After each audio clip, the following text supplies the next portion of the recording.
Building typing skill is the process of pushing out into new speed areas, even if you temporarily lose control, and then using the foundation skill techniques until you have regained control in this new speed area. George wants to increase his typing speed, so he takes advantage of opportunities for independent practice. He knows the rate at which he can type and maintain control, and now he is deliberately working at a faster rate. But he's beginning to lose control. His typing is no longer smooth and even. He's getting tense. It shows up in the lines in his forehead, in the rigid position of his shoulders. Well, that's to be expected when you first try for extra speed. What's the answer? George has learned the answer in typing class. The thing to do is to analyze the way you were typing and rebuild your skill in the foundation techniques. Now, what's wrong, George? Well, you know you grew nervous and tense. To maintain control, you must relax. Type with ease. What else was wrong with your typing? You had some technique difficulties. That capital T is way out of line. That means faulty operation of the shift key. Precise operative control is another fundamental skill technique. What else? That Q is fainter than the other letters, a sure sign of unequal stroking power. Correct stroking is, of course, basic to typing skill. In fact, what we have here are 3 of the 7 foundation skill techniques. Relax, type with ease, develop precise operative control, build correct stroking, hold arms and hands quiet, read copy at proper response level, keep eyes on copy, type with confidence. To rebuild his typing skill, George will concentrate on those techniques in which he is weak. First, to overcome that nervous tension. Tenseness often comes from poor posture. Make sure you're sitting properly. Hands and forearms should be in a line parallel with the slope of the keyboard. Shrugging the shoulders this way helps you to shake off that tenseness. Now that you're relaxed, what next? Develop precise operative control. Remember that T that was out of line? Better rebuild your skill in the use of the shift keys. First, practice the reach to the key. Reach out with your little finger, swinging your hand a little from the wrist. Don't roll your wrist, as this will throw your fingers out of line. Use this hinge action so your hand will swing back automatically to its natural position. And here's another don't. Don't move your arm out of position like this, or you'll have to hunt for the natural position of your fingers on the keys. The right way is the easy way. In typing capitals, hold the shift key down until the letter has been struck, and no longer. Incidentally, notice that the space bar is struck with the right thumb and released immediately.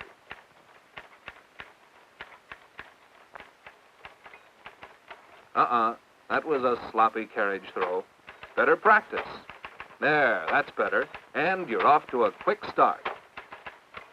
In slow motion, watch for the simple wrist and forearm motion which throws the carriage, and the quick start on the next line in a continuous flow of typing.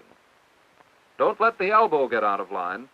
Similarly, the other operative controls are used without interfering with the continuity of your typing. Now, George, what else? Oh, yes, that faint Q. That's a result of unequal stroking power. Remember, the stroke is made with a sharp blow to the center of the key with an immediate release. The same power is behind every stroke. Some people have trouble with the weaker third and fourth fingers. These must be trained to deliver the same stroke as the stronger first and second fingers, so that you achieve uniformity in the appearance of your work.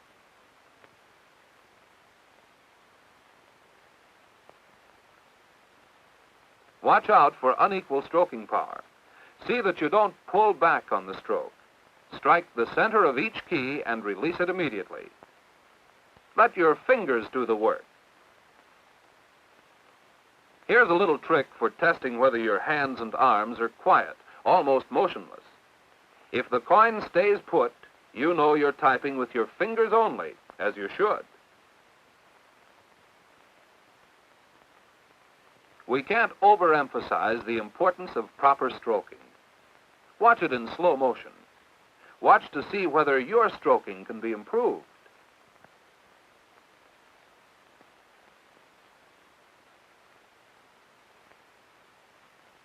Now, George is ready to start again, building control and reaching out to the higher speed level.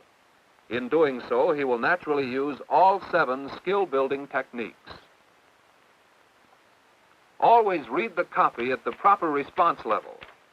It never hurts to start at the stroke level and build control from there. But no matter how slowly you're working, work for continuity, a smooth, steady flow of typing, unbroken by any jarring action of the operative controls.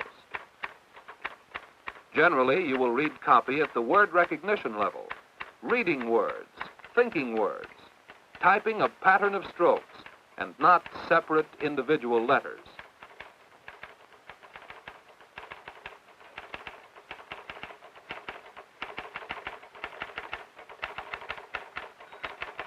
Of course, unfamiliar words for which you have developed no pattern may need to be typed at the combination or even the stroke level.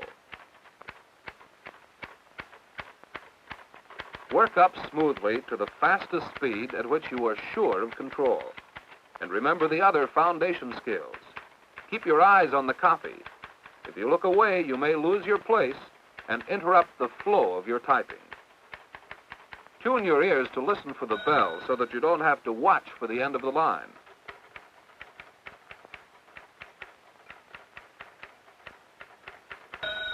There's the throw and the quick start on the next line. George is now ready to push out again into a new speed area. This time, his control is better because he knows it's better. He has reassured himself that he has a thorough grounding in the basic skill techniques. Of course, he's not perfect. There's an error, a transposition. Errors are largely mental. They usually mean that you've lost control. What do?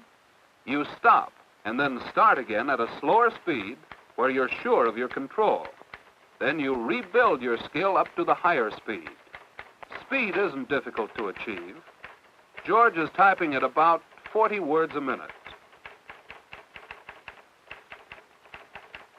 Now he pushes up to 50 words a minute.